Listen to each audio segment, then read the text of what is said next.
Janice had always believed that clarity revealed itself in the quiet moments. The way someone reached for your hand without thinking, the softness in their voice when they said your name, the casual certainty of future plans spoken as if they were already written.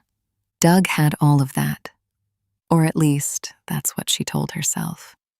The restaurant glowed with low amber light, the kind designed to make everyone look a little softer, a little more beautiful, a little more in love. Janice sat across from him, her fingers loosely wrapped around the stem of her wine glass, watching him talk. He was animated tonight, leaning forward, smiling easily. His tie was slightly loosened, his sleeves rolled just enough to feel relaxed without trying too hard. Everything about him felt settled, familiar, safe. They had been seeing each other for 3 months, not casually, not in the way that felt light or undefined, at least not to her.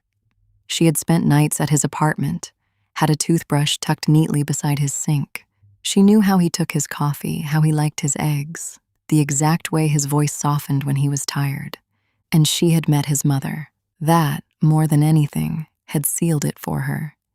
You didn't introduce someone to your mother unless it meant something. So we're sitting there, Doug was saying, laughing as he shook his head. and she orders dessert for both of us without even asking. Janice smiled, leaning in slightly. Bold. Right? That's what I thought at first. Like, okay, confidence. I can respect that. He took a sip of his drink, still amused. But then it got weird. Weird how? She starts talking about us, like future stuff, trips we could take, places she wants me to meet her friends. He gave a small, incredulous laugh. I'm sitting there thinking, where is this coming from? Something in Janice's chest shifted just slightly. She kept her expression light. Maybe she just liked you. Yeah, liking someone is one thing. He said, waving it off. But this was different. She genuinely thought we were dating. The words hung there, casual and careless. Janice blinked. Were you not? Doug laughed again, like the idea itself was absurd. No, I mean, we'd hung out a few times, grabbed dinner here and there, but that's it. A small, quiet alarm began ringing somewhere deep inside her.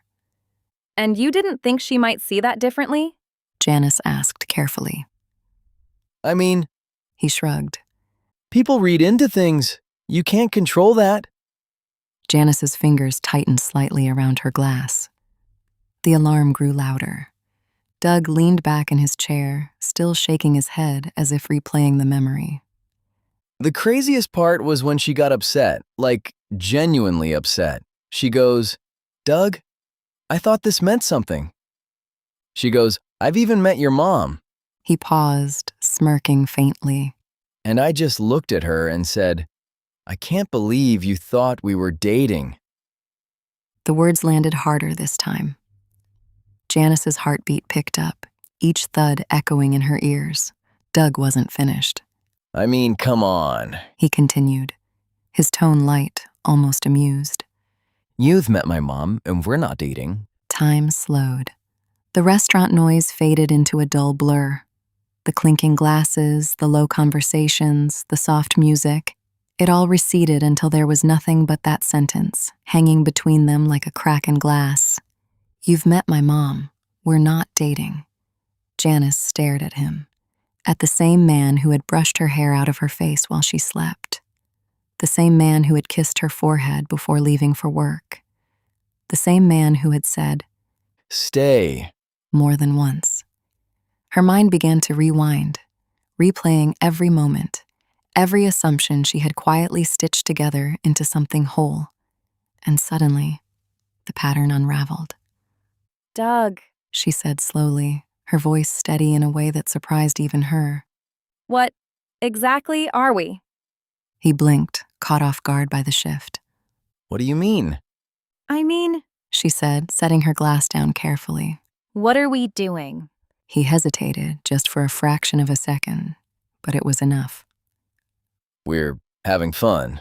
He said finally, like it was obvious. Dating around. spending time together, seeing where things go. Dating around. The alarm inside her stopped. Not because everything was fine, but because it had already gone off too late. Janice nodded once, slowly. I see. Doug leaned forward slightly, sensing something had changed. Hey, what's this about? She stood, not abruptly, not dramatically, just decisively. I'm going to head out. She said, reaching for her purse. Wait, what? He frowned. Janice, come on, don't do that. It's just a story. Yes, She said, meeting his eyes for the first time since he'd spoken those words.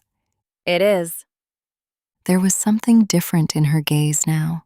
Not anger, not even sadness, You should probably finish your dessert. she added softly. Wouldn't want anyone to get the wrong idea. And then she walked away. Doug called after her, confused, but she didn't turn back. She didn't need to. The next morning, the office felt exactly the same. Fluorescent lights, quiet conversations, the hum of printers and keyboards. Nothing about the space reflected the quiet shift that had taken place inside her. Janice walked in, composed, polished, every inch of her pulled together. Doug was already there. He glanced up when she entered, his expression uncertain. Faye. She gave him a polite, professional nod. Good morning. Nothing more, no softness, no familiarity, just distance. It unsettled him more than if she'd been angry. Across the room, their manager's door remained closed, a silent reminder of what was coming. The promotion. They had both been working toward it for months, competing, though neither had said it outright. Late nights, extra projects, strategic moves. Janice had always believed she could earn it on merit alone, and she still could. But she also knew something Doug didn't, a piece of information. Small, but significant. Something she had come across weeks ago and quietly held on to, unsure if she would ever use it. Until now. She sat at her desk, opening her laptop, her reflection staring back at her from the dark screen for just a moment. Calm, focused, certain. Across the room, Doug laughed at something a coworker said, already slipping back into his easy rhythm, as if nothing had shifted, as if nothing had been lost. Janice turned away. An hour later, she knocked on the manager's door. Come in. She stepped inside, closing the door behind her, and took a seat. I wanted to discuss something regarding the upcoming promotion. She began, her tone measured. Her manager nodded, gesturing for her to continue. And she did. She laid it out clearly, strategically, highlighting not only her own contributions, but a critical oversight in a recent project Doug had led. Not an accusation, not emotional, just facts. Facts he had assumed no one would notice. Facts she had chosen, until now, to overlook. Her manager listened carefully, asking a few questions, taking notes. By the time Janice left the office, nothing had been decided, but everything had shifted. That afternoon, the announcement came. Janice stood at the front of the room, her new title settling over her like something that had always been meant to fit. Applause filled the space. Doug clapped too, slower than the others, quieter. Their eyes met briefly. This time, there was no confusion in his, only realization. Janice held his gaze for a moment. Then she smiled, not warmly, not cruelly, just knowingly.